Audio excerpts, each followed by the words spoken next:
Assalamualaikum warahmatullahi wabarakatuh. Kita masuk ke video ke-10 ya.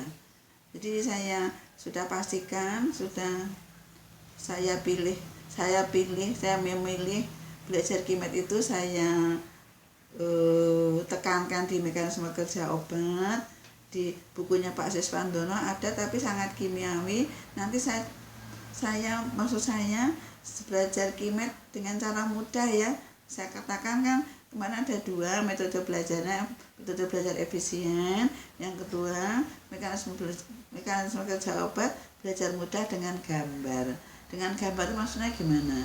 Ini ya Mbak, saudara kalau mendapatkan slide dari dosen itu kan ada gambar, ada narasi, ada keterangan. Pahamkah saudara? Saya gak tanya lagi ya. Kalau sudah paham alhamdulillah, kalau belum ya alhamdulillah juga ya. Ini kalau saya kenapa dengan gambar? Saya lihat gini Mbak, ada kalimat yang diberikan oleh dosen. Misalnya Balikpapan, kota penghasil minyak yang letaknya 300 km dari Banjarmasin. Tapi Banjarmasinnya nggak pernah disentuh, nggak pernah disampaikan itu di mana, siapa, bagaimana dan seterusnya. Maka saya bilang, kenapa nggak kita bikin aja peta buta Borneo atau Kalimantan, ini lo Balikpapan, ini lo Banjarmasin, tarik garis lurus, kita dapat 300 km. Kan lebih mudah daripada kita mau dapat narasi, kemudian kita tidak bisa membayangkan itu di mana, yang mana dan bagaimana gitu ya. Jadi saya kaitkan dengan gambar. Sekali, dua kali, tiga kali gambar itu kamu hafalkan, maka ketika saya butuh atau kita butuh obat-obat yang menghambat siklooksigenase. Oh ini loh, obat ini menghambat enzim fosfolipase. Oh ini loh, obat ini bekerja dengan menghambat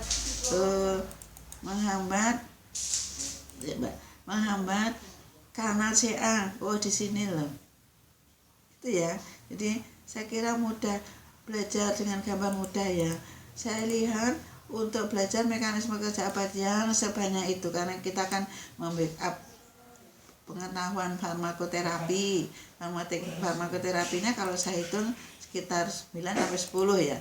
Dari sistem saraf, pernafasan, pencernaan, ada REM untuk ginjal, ada kardiovaskuler, ada infeksi, kemudian ada hormon dan steroid kayaknya ya, dan lain-lain ya, sekitar 10 lah itu. Kalau kita bisa menguasai trik-trik, menguasai kunci-kunci yang akan kita pakai, ternyata belajarnya gampang Mbak, hanya menambah sedikit-sedikit di sana sini itu ya. Nanti kita dapatkan juga kenapa sih ke anak kecil kok dikasih anak 5 tahun kok kasih kaptopril kan untuk hipertensi. Kenapa sih tetrasikline nggak boleh sama susu minumnya? Kalau sama kopi boleh nggak? Kalau sama Sprite boleh nggak? Kan gitu ya. Jadi kita harus belajar, kepo kita naikkan, belajar kita tambah. Kalau kita nggak paham, tanya pada yang bisa, nggak apa-apa, masih ada waktu. Mumpung banyak kan masih pada muda nih. Jadi yang sudah masuk ke farmasi, belajar lebih giat lagi, semangat lagi. Saya pengen jadi apoteker yang memahami mekanisme kerja obat supaya saya bisa bekerja bersama dengan dokter, visit pasien, membantu memilihkan obatnya, kemudian bersiap untuk berkolaborasi, siap memberikan keterangan manakala ditanya.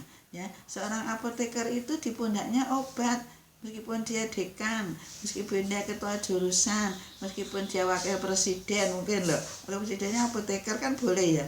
Ada Pak, kemudian ada Pak, anggota DPR juga apoteker, boleh dia ditanya.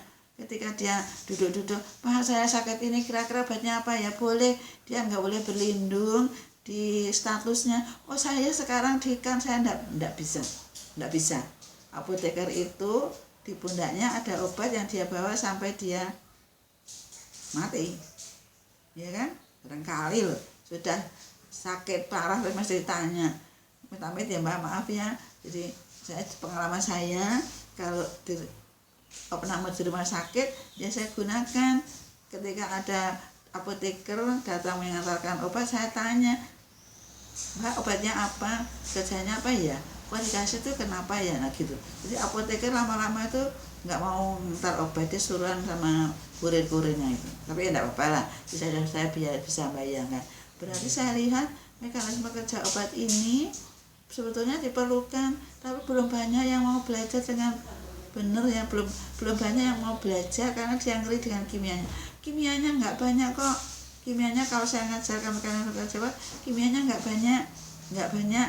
Kita hanya perlu poin-poin senyawa yang harus kita kenali sampai sifat fisika dan kimianya. Hanya itu, kita nggak perlu menghafal struktur. Ngapain struktur dihafal? Paracetamol strukturnya nggak usah dihafal, bisa dicari kok, bisa ditanyakan ke Google kan. Kalau kita pas nggak bawa buku atau kita jauh dari library, kita bisa tanya Google, tolong dong Google, saya diberi struktur paracetamol. Dengan struktur aja kita bisa bicara banyak kalau kita paham kimia. Sampai ada teman saya, apoteker juga, dosen juga, bilang begini, Bu, kalau kimianya bisa, nanti belajar yang lain gampang ya Bu. Saya bilang, iya ya Mas, tapi jangan dibalik loh. Belajar yang lainnya gampang, tidak serta-merta belajar memahami kimianya juga gampang.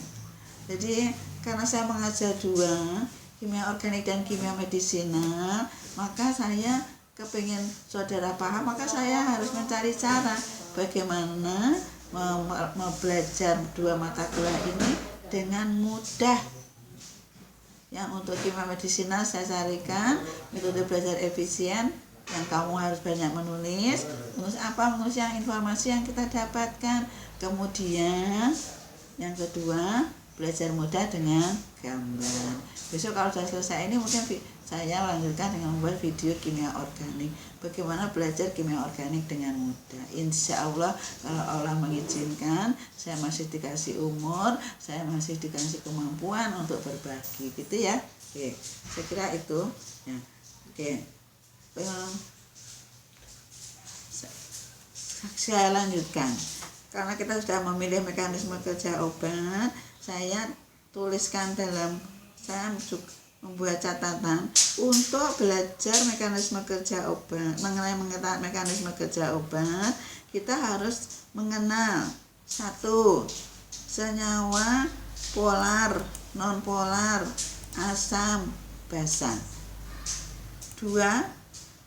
Mengenal sel pada kondisi polar, dipolar, hiperpolar, dan repolar.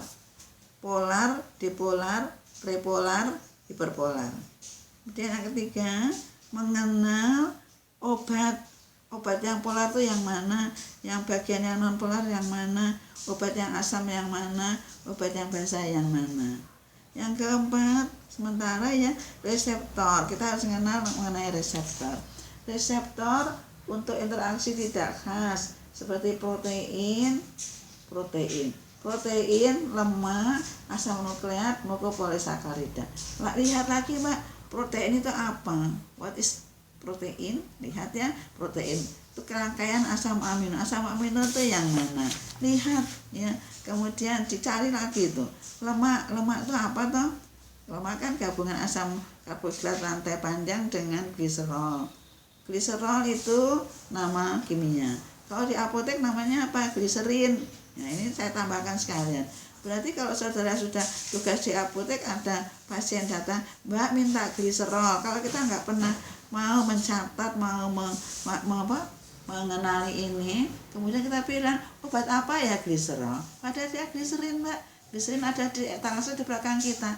Kan kita jadi nggak enak kan, malu kan. Nanti kalau pasiennya tanya, apotekernya mana tuh Mbak? Saya Mas. Kok orang ngerti ya gliserol, kalau gliserin kan sinonim gitu ya.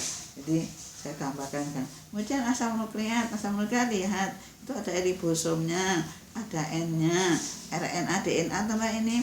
Kemudian mukopolisakarida, ini karbohidrat. Karbohidrat yang ada itu apa? Yang tubuh kita yang banyak itu apa? Yang untuk orang diabetes itu yang dihitung Karbohidratnya apa toh? Monosakaridanya apa toh? Kemudian untuk interaksi khas yang tidak khas tadi ya, protein, lemak, asam nukleat, glukopolisacharida, tapi yang khas kita akan bicara dengan enzim biotransformasi dan reseptor. Enzim biotransformasi dan reseptor gitu ya.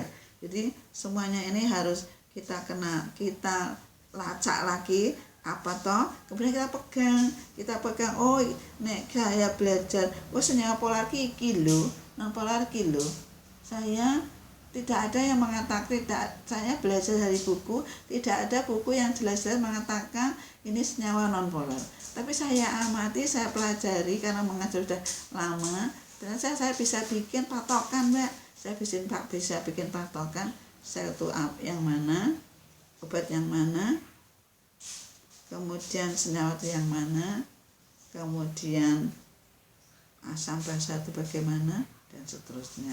Saya kira cukup ya video 10. Makasih. Assalamualaikum warahmatullahi wabarakatuh.